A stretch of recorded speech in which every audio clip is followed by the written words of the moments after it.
What's up, YouTube? Welcome to another exciting episode of the Blue Collar Boardroom. This is going to be epic, off the chain. We've got somebody from a different industry into roofing. He's dominating in his first year with multiple millions of dollars in sales.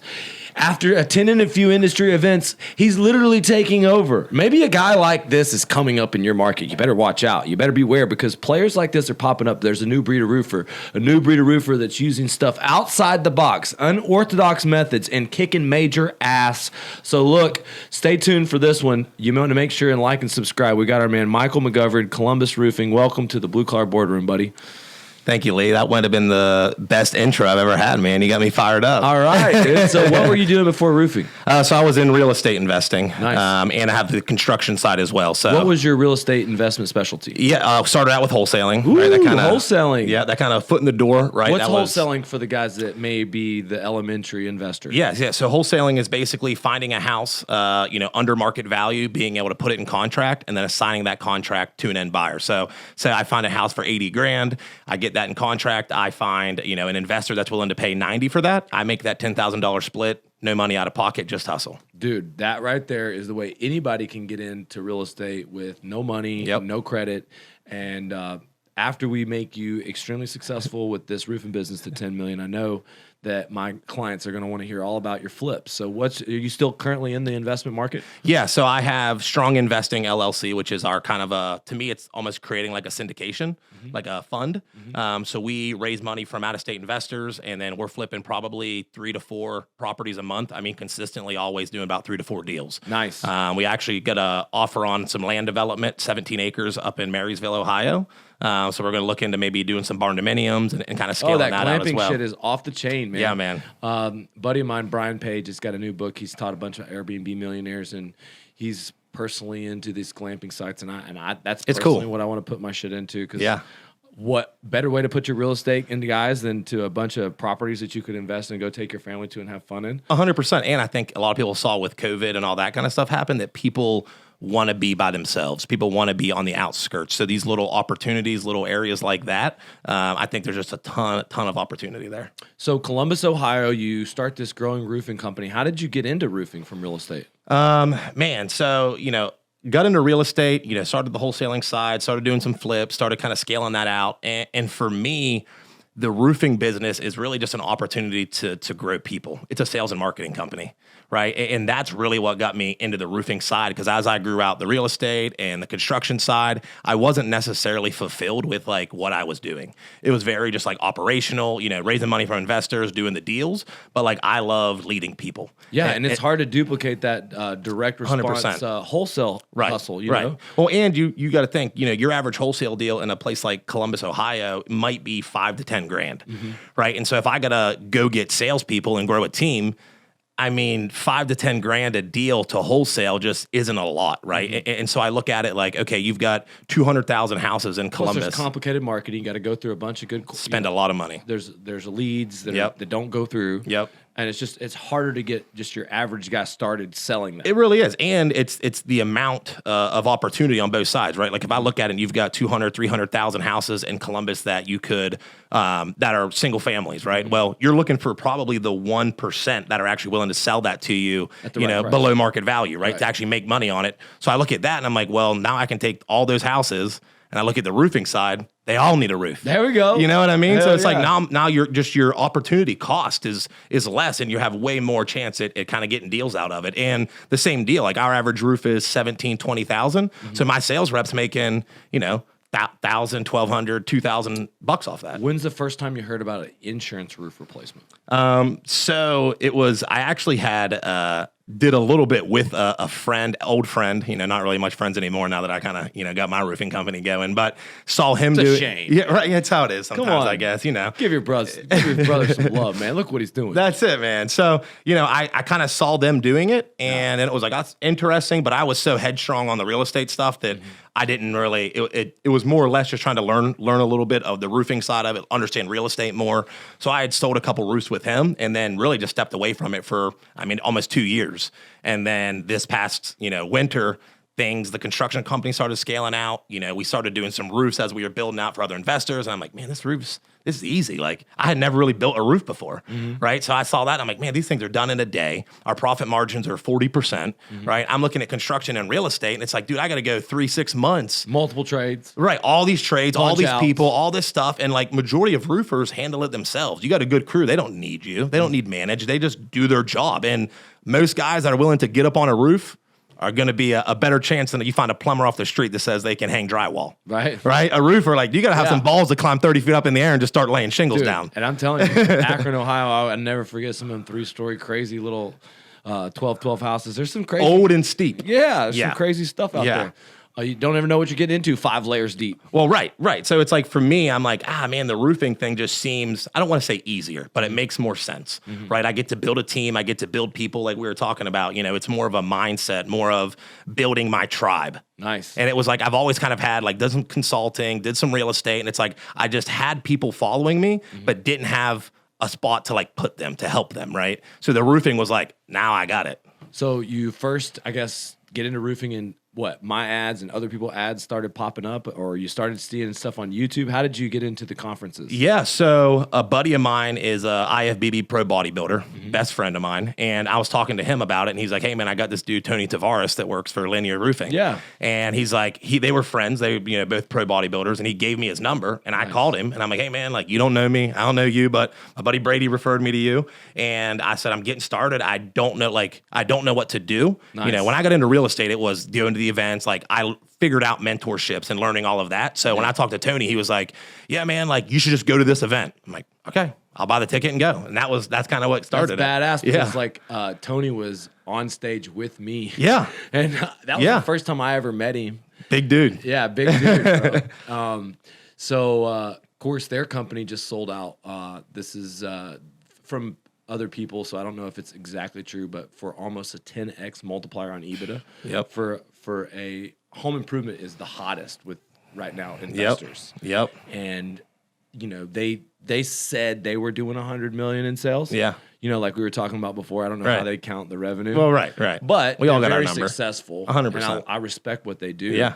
And them, along with some of these big roofing companies, have shown that we can get big multipliers. Now, I've had people come to me, but do you have an end game? I mean, what's your goal with your roofing company? What's your mission? I like to sell it in 3 years. Nice. Right? That's my goal is pedal to the metal, grow this thing as fast as I can.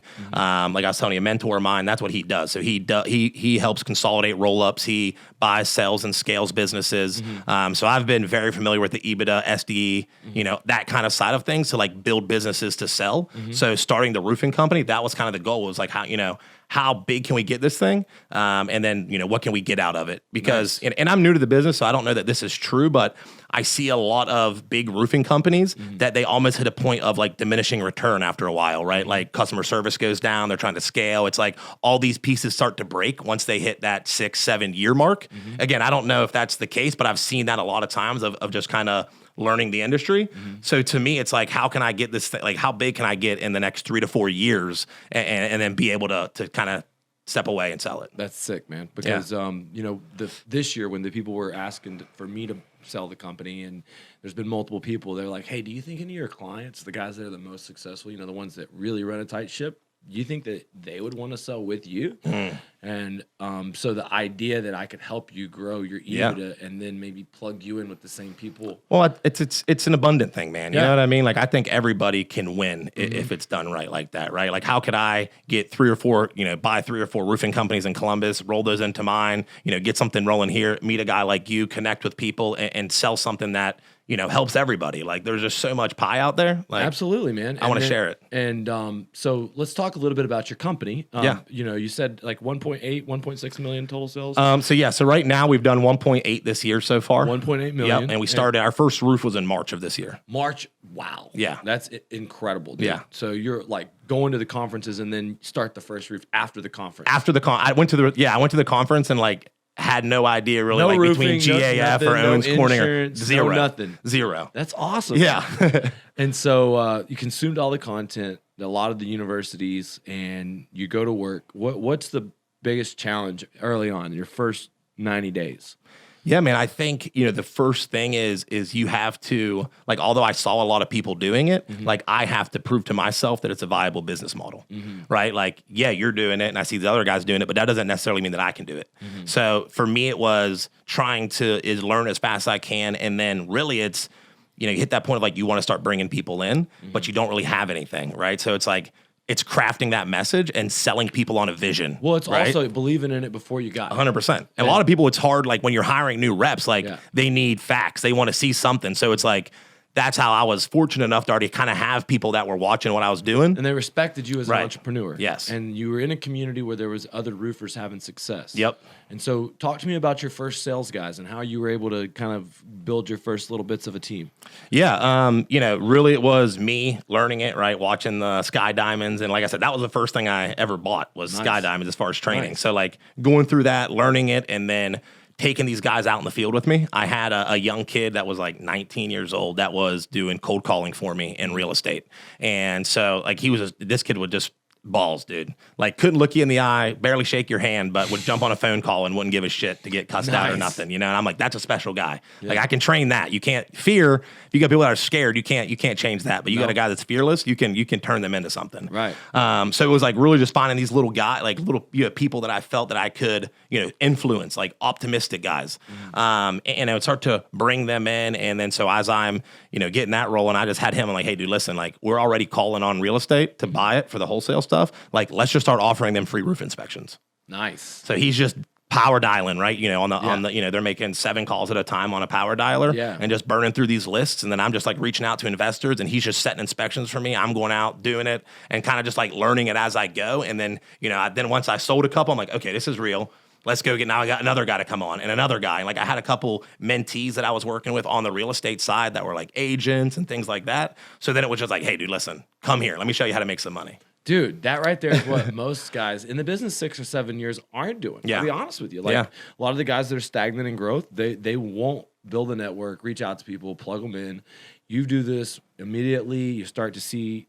When's your first time that you have 20 roofs in a month or more?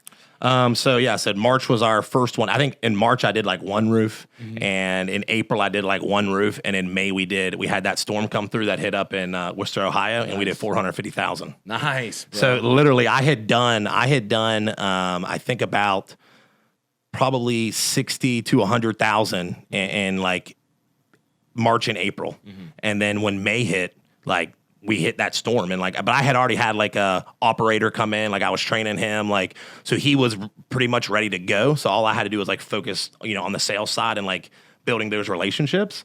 And like you said, dude, that's everything because when I started, I didn't know anybody, didn't know like really what supplementing was, didn't really know how to put a scope together. So I'm just calling people and saying, hey, like, how do I do this? Who do you talk to? Let's like just connecting. And a guy connected me with a guy that was an adjuster for an insurance company. Him and I got to build a really good relationship.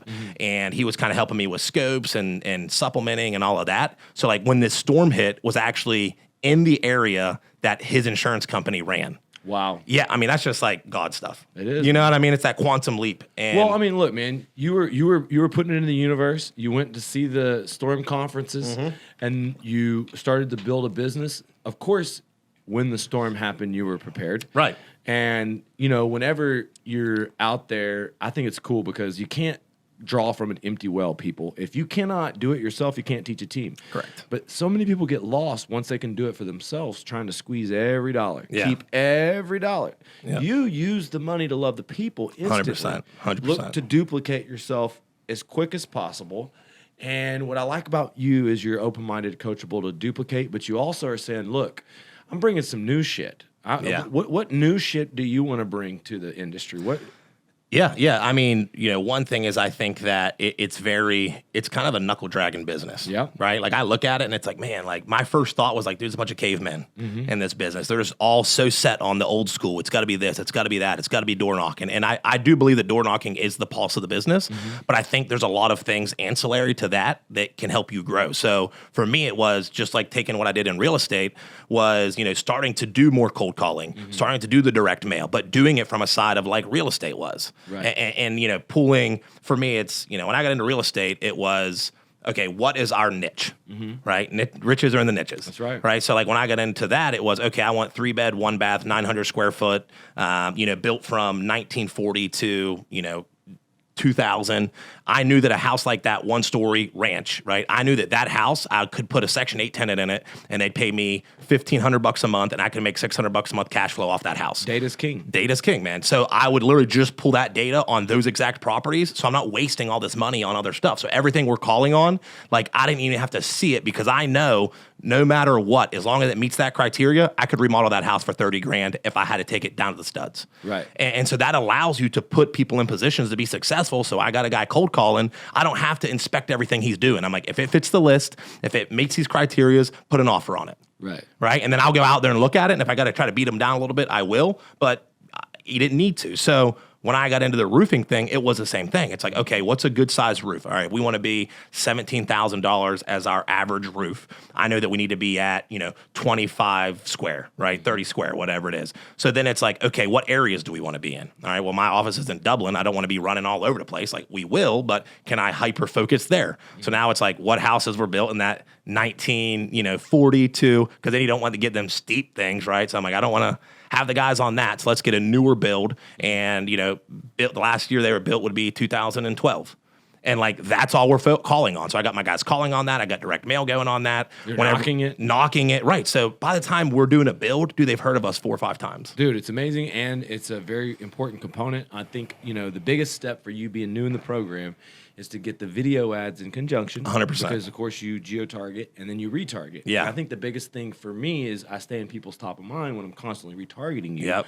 And that might be part of the reason why you're here now. Yeah, 100%. So you want to do that with your customers, and you Yeah. want to build not just this email list, but also your email list nowadays is your audience that you can retarget. Yeah. So, and I think a lot of things are going more email because social media, they pick what you see. yeah. Right? Exactly. People want to start, I think, getting back into old school email more marketing. Valuable. And you know Yeah. what's even more valuable than that? Sending physical Yes. mails to somebody that's on your email address. Yep. Figuring out, how to take that extra next step. So Yep. direct mail will never be. It's old school, man. Yeah, it's never going to be out of date. No. Calling someone on the phone, telemarketing is never going to be out of date. You always got a 1 to 3% return every single time. Every time. Yep. And, I think it's great that the data part is what you're really getting focused into, because there's so many guys watching this right now that just won't take the effort to do Right. that. And immediately you start first year willing to take this, a little bit of extra effort. It puts you atop of the list. Right now you're going through success. It always creates new problems, okay? Yeah. So we've talked about all the great stuff. Let's get into $2 million in sales, on track to maybe do 4. What's insurance? How do we get it built? How do we get it collected? How do we pull money out of our company? How do we get people paid? How do we keep people going through the winter? What's the biggest problem? Dude, my biggest problem right now is being able to create a $1 million producer. Oh, nice. Right? I'm still our number one sales guy because of the referrals and the network that I have. Like, I can still go out and sell $200,000 in a month. Right? And so I've got all these other guys that are new in the business, and it's just having them have that mindset shift that it's not hard. Right? Because if you think things are hard, it's going to be hard. And what we play on the stage in our mind is what we see in front of us. Perfect. I got a couple of specific things to show you. Yeah. They want to see you give them the play-by-play and the door-to-door pitch in the office, and then set aside your calendar. Don't go close deals from your network. Don't close deals from the leads. Go around maybe where you built other jobs and just cold knock with them and show them how you can go out and get with them, 2 deals every 2 hours, a couple 3 deals, a 3-hour session, maybe 1 deal every 30 minutes or an hour. The reality is like, once you can go out and get somebody 5 deals in an area, you get them started, what you're really trying to do is you're trying to just show them, hey, fishing's easy. Now, getting $1 million producer is just about going through the volume of new recruits. So if you've had 10 people on board that have tried to sell roofs and turned in 1 job, then you probably had at least 15 to 20 recruits. Right. So to get that cycle to where you have somebody turning in 2 to 3 jobs a week, well, really 2 to 3 jobs a week is all it takes to be a $1 million producer. You know, and I think where a lot of that trouble lies right now is that back end, right? The money's in a follow up, right? So it's like the way that we have it set up now is I have like SDRs, so setters, and then I have AEs, which are my closers, right? So I have my SDRs knocking, calling, doing all that. They're giving these AE leads, and these guys are getting on 7, 8 roofs a day, and I almost think that it's like too much volume for them, right? Because they're not able to build these relationships. They're not following up with people. They're losing deals in the process, right? They might get something approved, then it's getting back out there. It's showing them the repairability. It's matching. That's another really big highlight of your success is the fact that you've done the setter closer model, which doesn't matter if you're in insurance or retail, you're going to get more appointments, more deals, and you're doing old school lead generation stuff, canvassing, calling, direct mail, but it's working. Right. So the challenge is what we call teaching the completed offer. Okay, this is one of the things that my dad taught me. It's like, okay, when we finish the day, we want to make sure that we have pictures from the company cam uploaded in the file. You'd be surprised how many times that it just stays on their camera. Yeah. Second of all, we want to put together like I use Planometer to measure a roof instantly. Planometer? It's an app on an iPhone that's like $8, but basically you just want these guys to be able to get a quick square.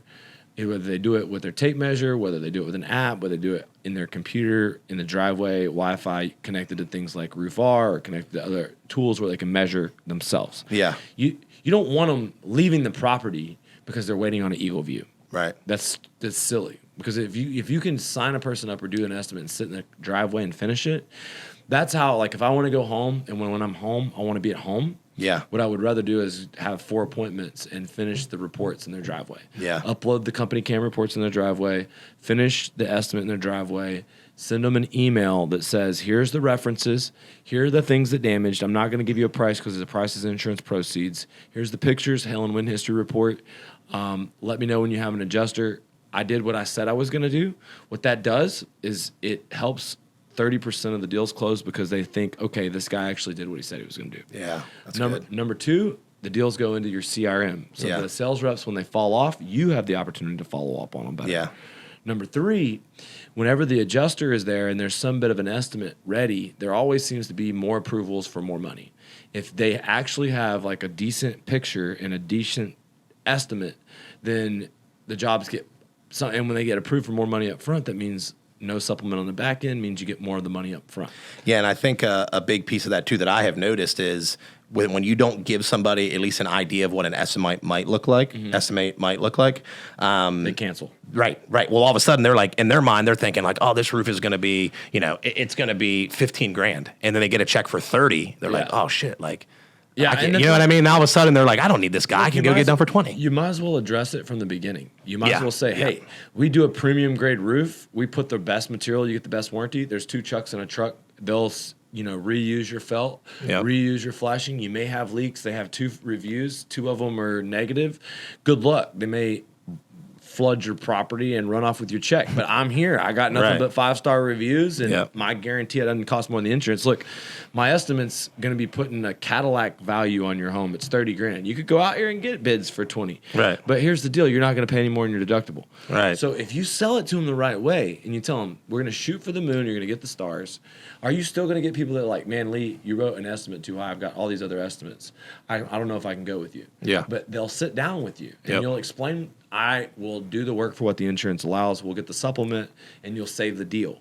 But the reality is you save more deals by being transparent on price. Yeah. You do. You do. I personally believe that these people freak out when you won't give them a price. 100%. Now, it's on insurance, you don't want to give them too low of a price. Well, right. That's why for us, we kind of go, if it's 700 a square or whatever you have it is, to right? Go high. Yeah. And you have to tell them. It kind of anchors it. Right.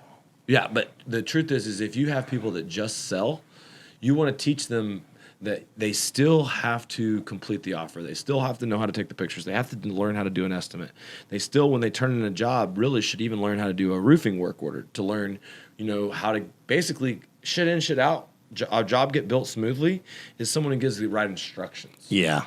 And so basically salesman's job is not done until it's cleanly handed over, because you want referrals from the client. Right. You want to be able to knock doors around the area. So if you made promises to do the gutter, but you didn't make notes, you made promises to take care of these things, but you didn't account for it. You made all these different promises. When it comes time to settle up, right. you're the one that looks like a jackass, or the company looks like the jackass saying the salesperson did this. Yeah. So it's processes that are set in place that prevent this shit. And again, that's our weakness right now, right? Okay. Because we're growing that. It's like we're constantly breaking the business. But you do have a CRM. Yeah, 100%. That's better than fucking right. 90% of a lot of first year roofers. Right. And I have an operator that's running all that too. And that's another thing. You said the EOS process. Yeah. I mean, explain to them how that's kind of helped you. Yeah. So for anyone that doesn't know what the EOS process is, it's the entrepreneur operating system, right? And what that is basically, their model is that every business should have a visionary. Every business should have like an integrator. And then really that integrator is kind of that filter for that visionary, right? Because I'm a visionary person. If I get hung up in the weeds, dude, it's terrible. Like, I wouldn't have been able to get the business to where it's at if I didn't have that integrator, because ordering, just scheduling, just the monotonous stuff is just not my wheelhouse. So when you're in that EOS model, you have your visionary, you've got your integrator, and then you have underneath of that your department heads, right? And in any business, you got to look at it, it's the Moss method, right? Marketing, operations, sales, and service. Like, no matter what business you're in, that's how you should always look at it. What's your marketing? What's your operations arm? Your sales arm? And then what's your service? How are you fulfilling it? Mm-hmm. So that's what that EOS model is. You basically have these department heads that all reports to that integrator, and then that integrator kind of tells you what you should hear, not what you need to hear. This is a very simple lesson for y'all guys. He's going to have a $10 million business before you, because I hate to say it, you think because you're a good roofer, that makes you a good roofing entrepreneur. It's irrelevant. I hate to say it, you think you're good at roofing sales, so you think you're a good roofing entrepreneur. Yeah. It's not. It's not. And honestly, like And that's your biggest weakness right now. Right. 100%. You're aware that right. you're playing a role that someone else should be playing. 100%. 100%. And I think, one of the things that has allowed us to grow as fast as we have, and something I kind of learned from the real estate side, is like, I was super passionate about real estate. I learned real estate because it was like, oh, this is going to be that generational wealth. This is what I need. So like, I was very in that business. Mm-hmm. When I started the roofing company, I think one of the greatest things about it was I didn't know a lot about it. Mm-hmm. So I had to find people that were better than I was at all of these things, because if I know all these things, then it's stuck. I'm the only person that knows it. Then everything relies on me. So when I started this business, I knew I had to find somebody that was good at project management. I knew I had to find somebody that was good at admin work. I knew I had to find somebody that could be that integrator, because that's not my wheelhouse. So I immediately was able to pull myself out of the business and look at it from that visionary view out the gate. So everything we're doing was like more towards growth versus the ego of like, it's mine. Yeah, and more importantly, if you want a chance to do 5 million quick, 10 million quick, you have to have this principle. You can't be the guy who sells the most of the jobs. You can't be the guy who doesn't replace himself at every step of the way. When I met with Jocko at the conference, had 1 hour lunch, it's probably the most valuable little bit of training. He's like, dude, I don't do anything someone else can do. And, I would have to say that's not exactly true for me. Right. It's a hard concept, man. I still do stuff other people could do. And, the one thing I see you doing here is saying a kind of a dichotomy between, I'm going to be the example, I'm going to learn the process, I'm going to put my feet in the dirt, but my head's going to be in the clouds. I'm going to be looking to replace, I'm going to be looking to duplicate. And coming into this program, you're right. Even though you don't have all the process stuff figured out, figuring out $1 million producers and getting someone to run them is still more important. Yes. And even though you don't have the back end, it's so challenging to think this front end is more important than this back end. Well, it's getting your operators to understand that too. Yeah. Right? Because they're that C personality, right? So like everything to them is systems and all these things. And it's like, yeah, that's great. But if we don't have guys selling, you ain't making no money. Yeah. The sales is always the most important piece of a business. Mm-hmm. And you have to learn how to build a system around your salespeople. Yeah. And so like things that I don't always do one-on-one to create $1 million producers, we did it on the call. It's like, hey, your group chat, recognition works better than fear. Yeah. Getting a daily deal count from them, having a daily door-to-door church, putting a daily scoreboard up, going over what their biggest objection of. One of the best things that you can ask them every day is not only what their goal is, because once they make a public declaration, it's like you got to hold it accountable to themselves, but it's like, what worked today, what didn't work, what was the biggest objection you faced in the field, and then you just repetitively contact them every day with that. It seems like you're babysitting. Yeah. It seems like you're doing grunt work, but It'll work. It'll grow. And people need structure. Yeah. At the end of the day, people want a leader. They want to be led. And I've tried both ways. I've tried to let them run themselves, and I've tried micromanaging. And at the end of the day, I've realized that they need it's a mix of both. It is. And we're in the roofing industry, and it's funny because every time I travel, this always sets in. It's like, dude, I'm in the people business, man. It doesn't matter if it's a roof, it doesn't matter if it's real estate, dude. It's people. How do I create an operating system around my people? How do I educate them? Because it's all mindset. It's literally all mindset. If you can get them to stay optimistic, you can help them continue to grow and learn and almost like make your company like a vocational to where they're coming in there and they're leaving better. That is what's going to grow a company. What mindset do you think keeps average Americans trapped? I mean, I think part of it's being pessimistic, right? Another part is a lot of average Americans grow up in the middle class. And the middle class is the hardest class to get out of, right? Because if you're broke and you're poor, you ain't got nowhere to go but up.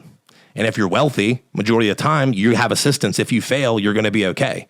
When you're in that middle class, dude, it's the Jones effect. You're worried about everyone thinks about you. If you make a bad move, you're already so leveraged because you got to be making $5-6 grand a month just to survive. So you can't take those risks. You can't take those steps. So I think a lot of it is that we're just stuck in this middle class realm that people can't get themselves out of. Yeah, and you're a guy that basically gets into this room and really speaks up. Love it. What do you think the problem is with bitch ass men? Do you think there's some fucking dude? There's a lot of bitch ass men, dude. I mean, for real. No, man. I think that is. They have a lot of excuses for the world. Yeah. They fucking. I mean, what do you think, dude? I think that a lot of society has just made people soft. I think just the way America is people are just getting soft, and I just think people haven't had to go through hard shit. Now you saw these roofers, right? Yeah. They think they're so fucking Well, yeah. What did you think about what you think that they're soft too? A lot of ego, bro. Yeah. You know what I mean? And that's where it's this is a new coming in from the outside. Right, 100%. I mean, I'm not the one saying it. I'm just asking your opinion. No, man. And what did you think of the thousands of roofers you saw at the conferences? A lot of cocky people. Yeah. You know what I mean? And it's these guys that it's an ego trip. It's all about. It's the image, right? A lot of it's about how they're so worried about how they're being perceived. And it's I feel like there's not that abundance mindset in this business. When I was in real estate, dude, I was collaborating with 10 people on deals and all this stuff. We're all working together. And it's I get into roofing and they're like, this is mine. This is my process. It's motherfucker, it's a roof. You sell it, you build it, you collect it. You ain't doing much different. You know what I mean? There's not a whole lot of proproprietary knowledge to a fucking roof business. No, that's true. Sorry, you got me fired up. I love it. I love it. I love it. You're in a market where one of our clients that has been very successful has doubled and tripled in sales, and they spoke at my event, and they're from your area. And what do you think whenever you see somebody who's had massive success like that? And there's a lot of alignment. I see a lot of their personality traits in you. Yeah. What do you think when you say that? Well, I mean, first off, I would never take anything away from anybody. The level that they've gotten that company to is incredible. I think it's awesome. I envy it, right? I want to be doing that as well, and we will do that. Yeah. From there, I feel like, there is somewhat of a, there's not a lot of abundance mindset there. I've gotten cease and desist orders from them because, the girl that I told you that they basically got rid of, she came on to my team and was helping with marketing and things like that. They're sending me cease and desist over her. And I'm using proprietary information from her. I'm like, man, you guys didn't want her. You let her go. You know what I mean? And now you're coming at me and I'm like, you're worried about a dude doing $2 to $3 million a year and you got a $25 million company. To me, that just doesn't make sense. Well, you never know where it comes from. Could come from someone else in the company. I don't really know. All I know is that it's one of those things where everyone says we're here all to lift each other up. Right. And it ain't. It ain't. Well, I mean, what about me? How is it with me? Dude, I mean, to me, that you spoke to me, right? When I saw you on stage at the Win the Storm event, I was kind of a dick. You were, but I love that though. You know what I mean? But to me, I could tell that you're a good dude, man. I could tell your values are right. I came over there to start a fight. Right, 100%. But it's good though because look, you got me, right? I saw it. I'm like, dude, and I went and hung out at your podcast booth the whole time after that because I'm like, that guy knows what's going on, man. That's cool, And I think I'm a pretty good judge of character. And so like that's what I think. I see someone like you. It's like you're in the people building business, man. Like you're coaching, you're uplifting people, and I don't know that everybody is like that. And I think that probably seasons too. Like you there's a lot of ego getting to like that first couple, 20 million, 30 million, like. And the ego when they get close to me is they want to beat me. Well, right. And I want to see what happened. Like the Smart Roof, I think they might have beat me in total sales last year. They started with me at 16 million. They scaled and scaled. Probably learned solar retail faster than me. Right. They had a retail division that was better than mine. But that's how it should be. Yeah, dude. You know what I mean? They like taught me shit. They taught me the roof and the bag shit. They taught me. I taught them recruiting funnel, all this other stuff. And now it's funny how. People don't want to run around and share all of what works. But the thing is, man, is I know at the end of the day, those other people aren't me. Yeah. I'll give you the whole playbook because guess what? You ain't going to execute it like I execute it. I know my sauce, man. You know what I'm saying? So it doesn't matter. I'll give you everything. Right. Come in and follow me around. I don't care. I know that you're not going to be me. No, that's beautiful, man. And so like, what's your vision for your company? Like over the next little bit, what do you think the next couple of years is going to help you get to your goal?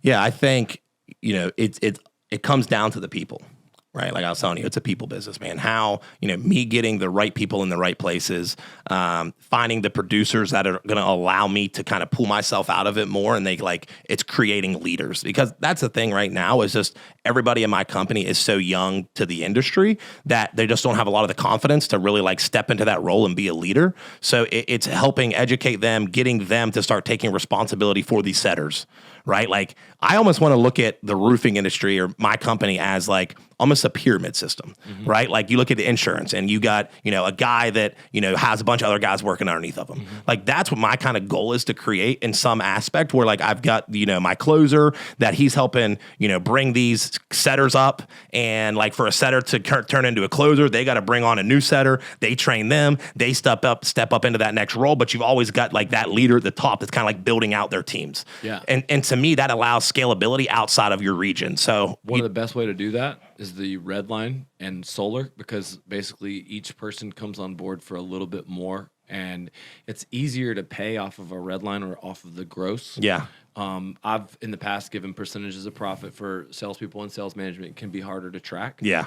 But like, but at the end of the day, like you were talking about, man, like, dude, it ain't about the money. No. The money's going to come. I know the money is just the result of the impact I make on the world. Yeah. So like, I'm not like, when I started this thing, man, as soon as I had enough money to pay somebody to be paying them $5,000 a month to run my operations, I was doing it. Absolutely. Even if I was only putting $3 in my pocket, because guess what? I just got to sell more. That's it. That's it. And that gives you more time. And you realize the number one thing that you got to buy time. Right. Now, let's go to a more funny subject, okay? And you could be honest. I'm looking for transparency here because, I've done some dumb shit in my life. It's been long time doing this, whether it's been a roof the wrong house or all kinds of different things happen. Like one time, one of my roofers took a shit in the backyard, and the dog, the little Shih Tzu, dug it up, rolled around in it, and then came in. Went running in the house, rolling around on the rug. On the white fucking sofa. You got any build stories like that? So we've had shit shows. Oh yeah, we call it abortions. Yeah. I mean, I've done a couple wrong shingled roofs. Oh, nice. Right. And I love those. You always got to explain to the customer how good it looked. Literally, I sold him siding. Oh, I talked him into selling him siding. I'm like, dude, man, did you get him to accept it? Yeah, 100%. He loved it. He was like, that's honestly, how you know you're a fucking salesman. Right. He's like, honestly, I like the gray, and that's how it was supposed to be like brown. Roofing salesman. When you put the wrong color roof on and make the customer like it. Yeah. It was like, I think he got barkwood or something, and we ended up putting birchwood on it. And it's like gray and brown, two different colors. And I'm like, honestly, man, like I think if you did gray siding on this house, it would really be great. And I have this financing program I could tell you about. God wills it. God wanted you to have this color. Which is meant and to by be. the end of it, he's like, yeah, dude, we love this color. Like the neighbors are coming over and shit. And I'm like, yeah, see? Nice. There's always, and again, man, it's like, that's the things where it's like, things happen for you. What about the dumbest salesperson award, like the Darwin salesperson? You don't have to drop any names, but if you had any just absolute knucklehead. Because here's the deal. Maybe you're hiring all your friends and families. But as soon as we start uploading the floodgates to every random, you might have some pretty dumb moments. Any moments? I mean, I can't think of one that's like it like directly stands out, but like some people just blow my mind, man. With just as far as it just overcomplicates everything. You know what I mean? Like I was telling you, like this game is really easy, man. Like We had one last year. Listen to this. We basically made it a rule. Basically, no more paper files. You just always use the cam scanner to upload the file into the system. Because this idiot, always when you go into hurricanes, you get a bunch of randos that might be there to help you tarp, might be there to help you knock doors. Just pulses. They're in New Orleans, and this is one of my heavier drinking crowd, slightly ridiculous group. They rent their own house. Apparently, two of them go out, the tarpers, the knuckleheads, they get in a fight. Apparently, one of them gets locked outside. And my buddy had all of his files in his truck, and this dude was drunk and burnt his truck to the ground. What? In New Orleans. Yeah. On purpose? Yeah. And funny thing was, he went to jail and got a misdemeanor and was bailed out the next day. Back on a roof. Back to selling again. From now on, we upload all of our files to the cam scanner. Jeez, man. He took that personal. These storm chasers, dude, you never know. Like, you got to be careful in these storms. There is a hurricane coming through. I don't know if y'all are watching this by the time this is released on YouTube. Maybe Hurricane N is making a landfall. Man, what are your thoughts about this? Well, it was really cool for me to see when like the storm hit that we worked, because I had never, again, been in this business or seen a storm or anything like that. So it's like, we're just doing all this, marketing, and that's how we're getting stuff. And so when I saw the storm hit, bro, I was like, this is like the Wild Wild West, dude. These people are like taking signs, throwing other people's signs out. You're like racing to the door. I'm like, great, it's madness, dude. I'm like, this is crazy. I'm like fired up, and getting pumped up to go to the field, So I mean, I think it's, dude, I love it, man. I think it's super cool to, and just to see, because on a bigger scale, 100%, a bigger scale. And at the end of the day, dude, you are helping a lot of people. You know what I mean? So like, that's the cool part about it. It's like, yeah, we're hungry. We all want money. We want to get wealthy. But at the same time, like, that's what's great about this business is that, like, dude, you're helping people get a roof that literally costs a car note nowadays for $1,000. The more money the claim is worth, the more the insurance companies are criminal. And so, you fight, you get the team, you rob from the rich, you give to the poor. But then when you get paid, the best way for you to build wealth is in real estate. And, if you want to get out of the roofing rat race, you have to hook up with guys like Mike. You need cash flow. Look, they need to follow you on Instagram. How can they get in touch with you? At The Reckless CEO. At The Reckless CEO. Yeah. And, every single year we have successful students that embody our system, that are able to have massive growth, and those guys are able to speak on stage. And I know if you execute these plays, bro, that you're going to be able to talk roofing, real estate from the next Blue Collar American Dream Conference. Yeah. And I'm really pumped to have you be a part of this mastermind. Now, while you've been in, how long you been in the program? So I mean, I started the Skydiamonds, just the high level training one, in February. And then I got locked in with you. It's been 2 weeks now? Yeah, it's been like 2 weeks. Yeah, 2-3 weeks. And since then, just a little trying to figure out, have we got the recruiting ads up? Yeah, so we got everything approved on the Indeed side. We had to send in documentation and things like that to get that back, and business documents. So we got all of that back. So Indeed's rolling. I've been traveling for the last 2 weeks, so I haven't been there, but I did do a couple build videos, and that's the thing, man. Like, I was to review your videos. Yeah, I was implementing a lot of stuff that you were doing before I got into Skydive, like before I got into this, you know what I mean? Because it's like I was seeing that, like starting the marketing, because really our business isn't built off my brand, right? So it's like I was really taking everything you were doing and like implementing it, but I knew that like I needed, I don't want to say accountability, but like I needed someone that's kind of like I need osmosis learning. I need to be able to see what you're doing a little more, right? Rather than just that surface level. Production and process. We're going to look at our job nimbus and stuff. Do you use job nimbus? So we have job progress right now. That'll be similar. We'll show you what to do to the way the software's working. Yeah. It's mainly about how we accept projects, how we do the production, and then how we do supplement and collection. Yeah. But still the same. Sell, build, collect. It's not that complicated. Nah, it's not that complicated. But, in order to make more money, you hire and train more salesmen.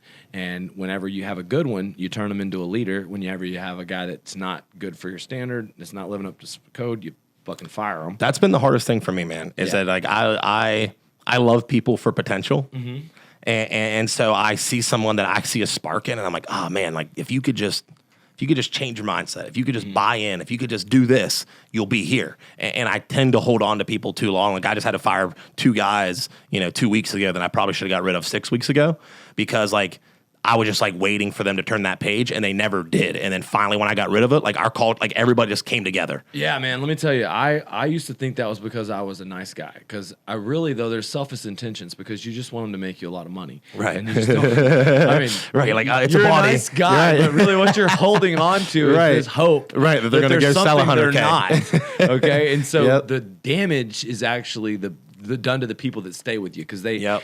they see you accept this bullshit. Well, right. And you can't hold anybody accountable. No, they see that you're a weak leader, and then they Yep. question you as a leader. So not only are they like demotivated or not held to a standard, but they're also like questioning you individually. It's an insidious cycle. Well, you start to lose the integrity and the respect that you Right. have for people. It starts to fade because I can't let it be okay over here and then try to justify it when I want to lay the law down over here. Yeah, man, and it's crazy how it works. Justice is a hell of a thing. They require it. They being, the world we live in. Yeah. We live in a world of transparency, and if you can't figure out how to be fair, you can't fucking do business. Yeah, I mean, brutal honesty to me is like that's one thing that I have this season, this year, this season of my life, I have really started to go through and just realizing that, there's a lot of areas in my life that, I wasn't, like, I don't want to say like lying to myself, but I was lying to myself. You know what I mean? Was I putting the work in that I was expecting of other people? Was I doing the things that it take? Was I motivated or was I worried about like elevating, right? Was I worried about the water cooler and what all these guys are doing and the pats on the back and being cool with guys? And like, that's where I got that point, with you and the culture and the cliques that are in this industry. I'm like, dude, I don't give a shit, man. I'm going to do my thing. I don't care if people like me or not because this is what's going to make me money and this is what's going to build people around me that I love and will take a bullet for me like I will for them. No, that's awesome, bro. I mean, and you're in the right place, man. And I tell you, like, you're hard on yourself because you are willing to do the work. You made the investment. You come here to tell your story. Your story is going to impact a lot of people. They're going to want to join your team. We're going to take clips of this, and they're going to, basically, decide, hey, I will trust this guy with helping me become a blue collar millionaire. Yeah. Well, and that's what another thing, seeing you and the stage presence that you had and speaking to people and in real estate, man, there's a lot of influencers in real estate. Dude, the roofing game is wide open. Wide open, bro. Wide open, bro. There's not a lot of great. An interesting personality. 100%. You're already bringing the real estate to the game. Yeah. And what we got here is an opportunity to be one of the fastest growing companies in the country. And that's my goal. So, but we'll it's do like, it. you know what? I never wanted to be an empty suit leader. I never wanted to be these guys on the internet that was like, there's a lot of different people on the internet. And I'm not saying these guys can't help you. Right. Because some of these guys can say the right things and you need to hear it from somebody. And some of you can't listen to it from a guy like me because I don't pull any punches. Oh, right. You're too honest, right? They want a little sugar on top. They want a little sugar on top. Yeah. And they're not really, the scariest part about it is maybe they're not willing to do the work that I was willing to do. Right. And they want a shortcut that doesn't involve all the hard stuff. I don't know how many times I've prescribed books to read, actions to take, scripts to actually execute, and the guys never pick up the book, never read the script, never even tune into the training. I mean, how many guys bought the training and never trained in it? Oh. At least the owners, the actual owners, I'd say 50% Right. It's like, how do you make that investment? I've been doing this forever, Lee. I don't need to listen to your shit. I mean, all you're trying to do is just sit there and sell me some shit all the time. That's all I ever see, Lee. Right. That's what they fucking think. I know, man. And it's like what you said, though, dude. It's that's what's going to separate the serious from the curious. Right. And a lot of the people buy into stuff because they just want a tribe. They want to feel like they're a part of something. They want to be a part of Lee. They want to all these things. But to me, like, bro, I'm paying for a fucking seat to the table. Yeah, and I'm gonna be the king of it one day. That's go. my goal. You Fuck know what yeah. I mean? And it's like I love that shit. That's what that investment is to me. It's whether whatever I get from it and the growth that we have in the company. To me, it's a relationship created with somebody that's doing the things that I want to be doing. And for me, I'm gonna pour into you. I'm gonna give you everything that's ever been given to me. I was privileged. My dad taught me this business. My uncle was one of the best that ever did it. And then I got all the resources to buy all the coaches. Right. I bought every fucking coach you can think of off the internet. Well, that's the only way you can actually get to where you want to go a lot faster, right? The only way to expedite time is to learn from somebody else's mistakes. I think I learned more from the other roofers than I learned from the coaches. Guys like Josh, Georgie, even guys that are from Ohio that are fellow elite members. They taught me a lot of stuff about how to carry yourself, about the niche available, both linear and that company in the bodybuilding world and in the fitness world. It's just a fucking huge opportunity. Well, you recruit like-minded people. Yeah.